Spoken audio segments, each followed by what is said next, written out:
এই সময়টাতে প্রত্যেকটা লোকের মধ্যে একটা অ্যাটিটিউড চলে আসছে, এমন একটা অ্যাটিটিউড চলে আসছে, ওখানে ঐক্যমত্য কমিশনে যারা গেছেন বক্তব্য দিচ্ছেন তাদের সবার মধ্যেই এমপি হওয়া, মন্ত্রী হওয়া, রাষ্ট্র পরিচালনার যে উচ্চাকাঙ্ক্ষাটা জেগে গেছে, এটা শেখ হাসিনার জমানাতে ছিল না, কখনোই ছিল না।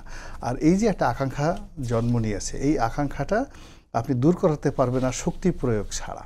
আর সেই শক্তি প্রয়োগ এখন কে করবে? বিএনপি করবে। অর্থাৎ বিএনপি এখন এই যারা পিআর চাচ্ছে বা যারা বিএনপিকে একক শক্তিধর দল হিসেবে মানতে পারছে না, তাদেরকে বাংলা ভাষায় যেটাকে আমরা আঞ্চলিক ভাষায় প্যাদানি বলি, দৌড়ানি বলি, কিংবা তাদের বিরুদ্ধে কঠোরতর আন্দোলন। এই যেমন দেখা গেল যে জামাত আন্দোলন করছে, আন্দোলনে যাবে, যদি বিএনপির লোকজন রাস্তায় নেমে এদেরকে আচ্ছা মতো দৌড়ানি দিতে পারে, দেখবেন যে জামাত আর দ্বিতীয়বার কথা বলবে না, বলবে যে আওয়ামী লীগ মানে বিএনপি যেটা বলেছে সেটাই সঠিক।